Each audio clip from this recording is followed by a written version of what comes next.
नमस्कार, मैं रामकुमार शर्मा एडवोकेट। अगर हम सरकार से कुछ सीधा सवाल पूछें, उनके मंत्रियों से पूछें, उनकी योजनाओं के बारे में पूछें, उनकी क्रियान्वित योजनाओं के बारे में पूछें, जो योजनाएं चल रही हैं उनके बारे में पूछें, तो हम लोग देशद्रोही किस प्रकार हो जाते हैं ये समझ से परे होता जा रहा है। अगर हम किसी भी सरकार की योजना पे टीका टिप्पणी करें तो उनके आईटी सेल के लोग जो हैं घेर कर उस प्रश्नकर्ता का शिकार करने का प्रयास करने लगते हैं, या कोई विपक्षी ही पूछना शुरू कर दे कि भाई आपकी उज्ज्वला योजना का क्या हुआ या आपकी सुलभ शौचालय योजनाओं का क्या हुआ, तो देशद्रोही कैसे हो जाएंगे। हम टैक्स पेयर हैं, हम भी टैक्स देते हैं, आप भी टैक्स देते हैं, और जो सरकार टैक्स लेती है भारत निर्माण के लिए लेती है, देश निर्माण के लिए लेती है, ना कि अपने निर्माण के लिए। जब देश निर्माण के लिए पैसा लिया जाता है तो उसमें हमारा पूछने का हक है। हमने सरकार को चुना है, हमने इस पार्टी को चुना है, हमने इस पार्टी को व्यवस्था परिवर्तित करने के लिए चुना था।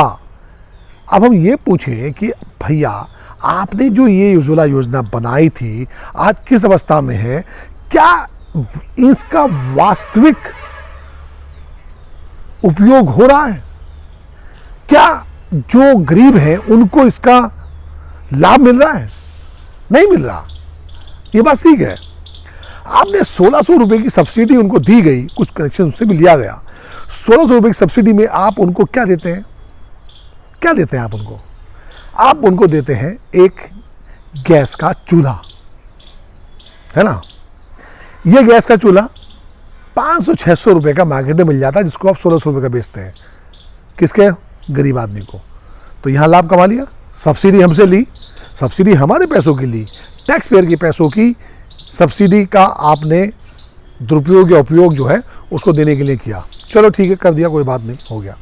उसके बाद फिर जो है ये योजना में भ्रष्टाचार होने शुरू हो जाते हैं। उज्ज्वला योजना की, ये मैं नहीं कह रहा, ये कैग रिपोर्ट कह रही है जो पार्लियामेंट में दी गई है। एक एक आदमी ने जो है 43 कनेक्शन जो सिलेंडर जो एक महीने में लगाए, उसकी कोई रिपोर्ट का पता नहीं है, उसका अथा पता नहीं है। अगर ये पूछें तो हम लोग देशद्रोही हो जाते हैं। बहरहाल ये जो योजना है ये ऐसी नहीं कि हवा में आ गई, इसकी बड़ी अच्छी प्लानिंग की गई है। क्या है, जो मिडिल क्लास है, जो अपर मिडिल क्लास है, वहाँ पे सिलेंडरों का काम जो है लगभग ख़त्म सा होता जा रहा है, क्योंकि गैस जो है पाइपलाइन के तहत आपको जो है घर पे ही मिल रही है। तो सिलेंडर का उपयोग क्या होता है, सिलेंडर जो कंपनी में जाना, डिपॉजिट होने शुरू हो गए, अब कंपनी में बर्डन बढ़ गया, तो साठगांठ हुई। वो साठगांठ नए फ्लेवर और योजना के तहत जो है गाँव में जाके ये उज्ज्वला योजना दे दी गई, है ना, और बता दिया गया कि ये इस प्रकार से जो है इसका आप उपयोग कर सकते हैं।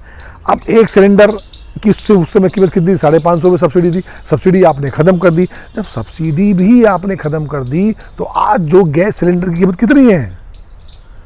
900-950 रुपये। अब वो क्या गरीब ले रहा होगा? उसका नहीं ले रहा होगा। उस गरीब जो है उस सिलेंडर को नहीं रिफिल करा रहा है। ऑन एन एवरेज जो अभी जो आंकड़े निकल कर आ रहे हैं, जो साल में एक व्यक्ति 3 से 4 सिलेंडर रिफिल करा रहा है। क्यों नहीं करा पा रहा है? क्यों लाभ नहीं मिल पा रहा है इसका, वो उज्ज्वला योजना का? तो ये सवाल ना करें हम आपसे, क्यों नहीं करना चाहिए सवाल हमें आपसे?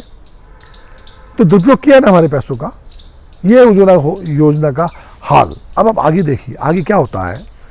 इसी प्रकार से स्वच्छ भारत मिशन प्रधानमंत्री जी के द्वारा चलाया जाता है। होना चाहिए, स्वच्छ भारत होना चाहिए।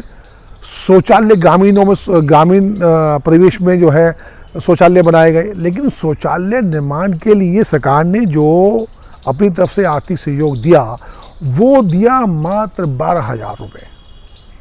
खुले शौचालय शौच नहीं होना चाहिए, इसके हम पक्षधर हैं, इसमें सिस्टम बनना चाहिए। लेकिन 12,000 रुपये का टॉयलेट बनता है क्या?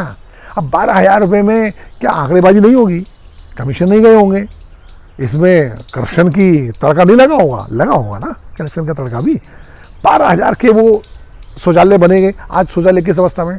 करोड़ों शौचालय हमारे टैक्स पेयर के पैसों से बना दिए गए, जो आज बर्बाद स्थिति में है। उनका कोई मुश्किल से, मान लीजिए आप, मैं एक उदाहरण दे दूं आपको, मान लो 1 लाख शौचालय बने तो उसमें से मुश्किल से 5-10 हज़ार काम कर रहे होंगे, बाकी सब बंद है।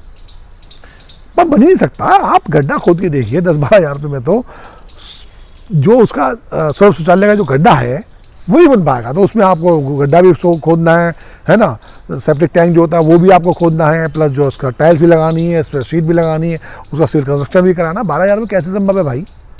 तो ये पैसा भी हमारा तबाह बर्बाद कर दिया। अगर हम ये आपसे पूछें तो हम हो गए देशद्रोही। ठीक है, हम तो पूछेंगे, पैसा हमारा गया ना। हम आपसे ये भी पूछेंगे, प्रधानमंत्री जी क्या हुआ आपके वादे का? कहाँ गए 15 लाख रुपए जो हमारे आने थे, काला धन क्या हुआ? तेरा वादा, ये पूछे तो देशद्रोही हो गए। प्रधानमंत्री जी ने चाय पे चर्चा करते वक्त ये कहा था कि जो बहनों भाइयों, ये जो टैक्स पेयर है, ये जो मेरा मिडिल क्लास व्यक्ति है, इसको जो है ये सबसे ज़्यादा टैक्स देता है। जो नौकरी कर रहा है, मल्टीनेशनल नौकरी कर रहा है, उसका तो टैक्स जो है सीधा कंपनी के माध्यम से कट जाता है बहनों भाइयों। तो उनके अकाउंट में पैसा आना चाहिए, नहीं आना चाहिए? फिर काला धन का पैसा आना चाहिए, नहीं आना चाहिए?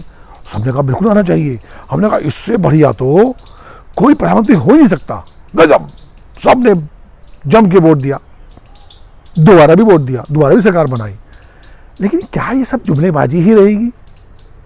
भाई मैंने इतना जबरदस्त भाषणवीर, जबरदस्त भाषणों की सरकार या झूठे वादों की सरकार या जो काम किए जा रहे हैं उसका विखंडित रूप अब तक नहीं देखा।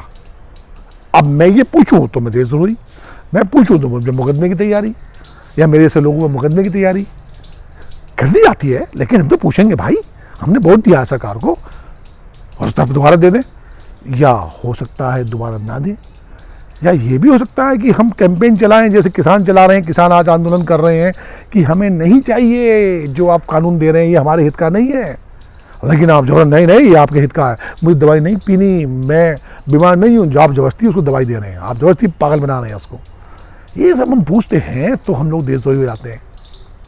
जिस भी स्टेट में इलेक्शंस होता है वहाँ पे तमाम वादे किए जाते हैं, उसके बाद उन वादों का क्या होता है? हम उत्तर प्रदेश की बात करें, क्राइम ग्राफ सबसे ज़्यादा बढ़ा हुआ है। ये पूछें तो हम लोग जो हैं सत्ता विरोधी, हिंदू विरोधी, देश विरोधी, क्यों ना पूछें? लगातार बलात्कार घटनाएं हुई हैं, ना पूछें? पुलिस पे लगातार हमले हुए, ना पूछें?